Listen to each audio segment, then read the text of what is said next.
Istirahat itu ada 3 level. Istirahat dengan teknis waktu. Jam sekian kerja, jam sekian istirahat. Siang, malam, itu kan itu teknis ya. Ada istirahat psikologis.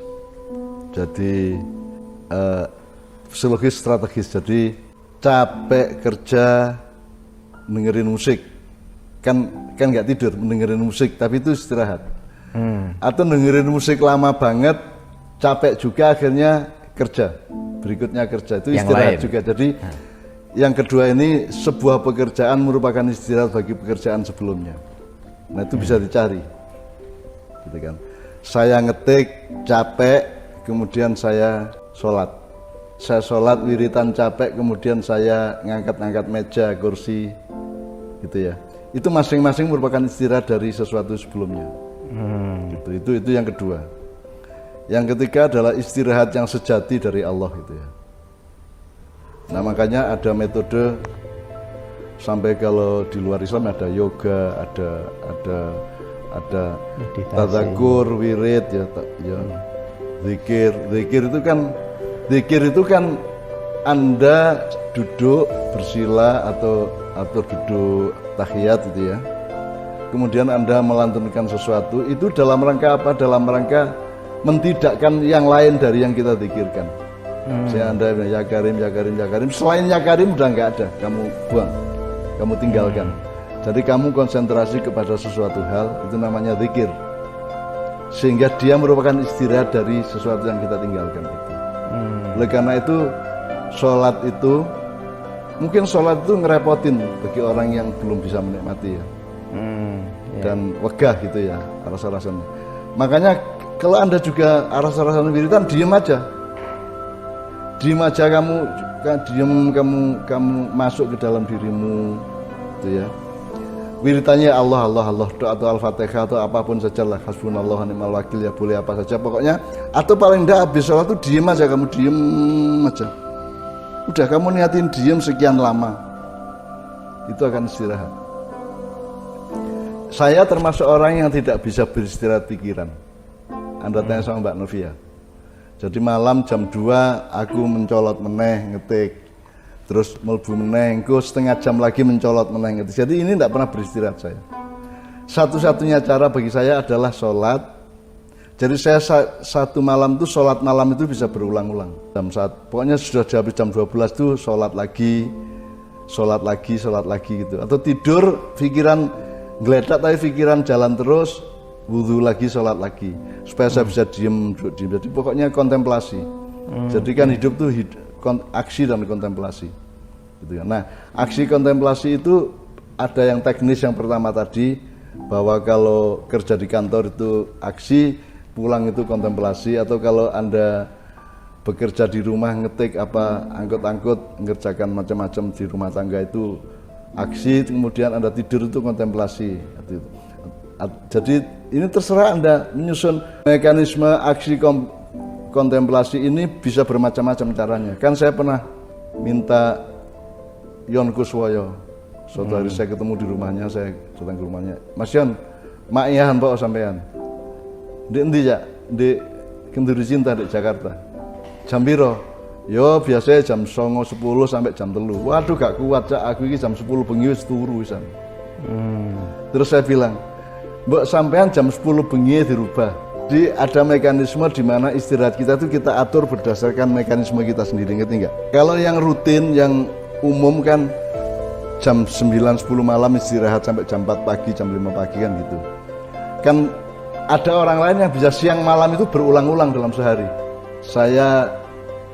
Saya malamkan jam sekian sampai jam sekian, kemudian saya siangkan jam sekian sampai jam sekian, kan bisa itu. Itu tergantung teknokrasi psikologis kita. Jadi istirahat itu macam-macam. Nah kalau yang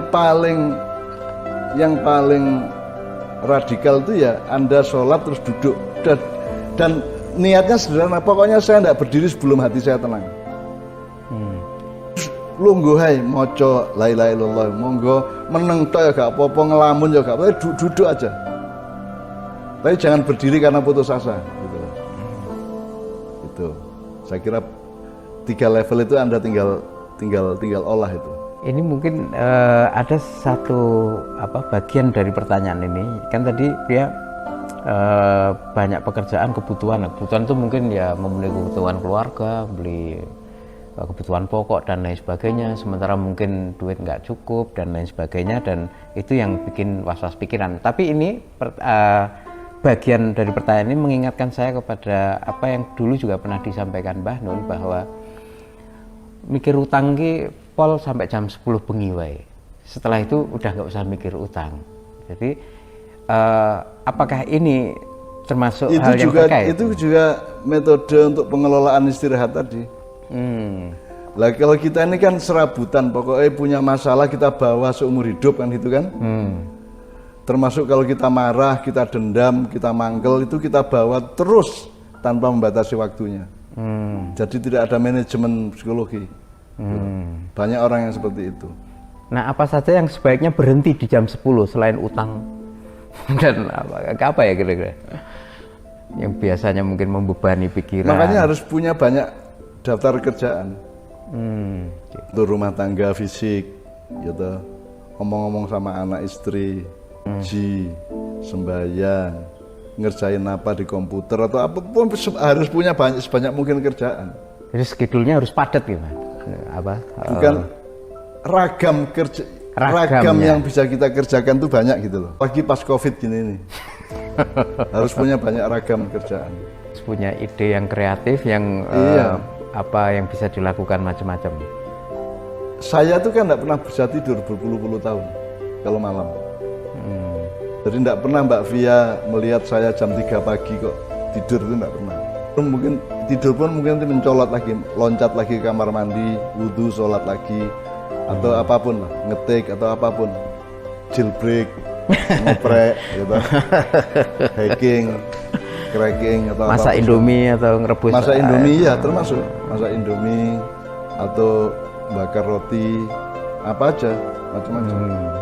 Akhirnya saya bisa berenang, saya kira saya sering renang tengah malam. Karena pengalaman dengan air itu juga luar biasa. Kalau Anda bisa ke kolam renang malam-malam ya bagus. Makanya orang kalau di desa kan ada kumkum, di sini kumkum, ya. Kumkum itu tidak harus di sungai toh. Yeah. Di kolam renang juga bisa, karena di kolam renang itu Anda akan terseret oleh semacam dorongan kekhusyukan tertentu. Bernafasnya aja berbeda. Kalau Anda menggerak-gerakkan badan juga berbeda, apalagi bisa berenang.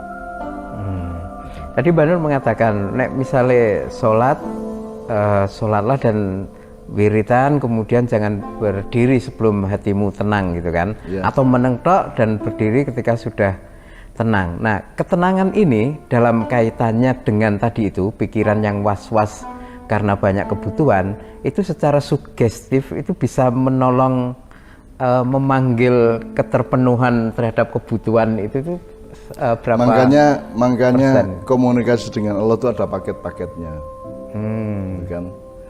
Makanya berdoa kepada Allah, memohon kepada Allah itu ya ada paket-paketnya, ada level-levelnya. Minta kehendak saya nggak terkabul, akhirnya sudah minta, pokoknya yang misalnya endingnya sudah, pokoknya Allah menghibur saya lah, tolonglah.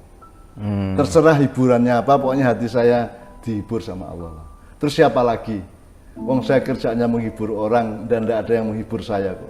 Saya mohon hiburan dari Allah juga bisa. Atau sebelumnya paket-paket, mau kan banyak sekali wiritan di Ma'iyah kan banyak sekali. Tinggal bisa dipakai yang mana yang relevan atau yang kontekstual atau yang kompatibel kan gitu. Bisa langsung diambil kan Mbah doa-doa yang sering Mbah Nun sampaikan, dan tidak harus minta lagi kan, nanti terlalu banyak rekonfirmasi, jadi itu sudah siap dipakai ya. Atau nanti ada level berikutnya, sudahlah supaya mau wiritan apa saja itu yang penting kompatibilitas hatimu dengan Allah, ketersambungan hatimu dengan Allah. Mau la ilaha illallah tok ya ora apa-apa, mau subhanallah tok ya enggak apa-apa, alhamdulillah tok ora apa-apa, al-fatihah tok. Misalnya kalau mau agak memaksa diri ya pakai angka. Pokoknya saya habis sholat malam ini saya akan al-fatihah 100 kali dan saya tidak akan berdiri sebelum 100 kali misalnya. Itu agak memaksa. Insya Allah habis 100 kali itu kalau mungkin tidak tercapai apa yang dia inginkan, dia akan dapat sesuatu baru yang lain. Semesti gue.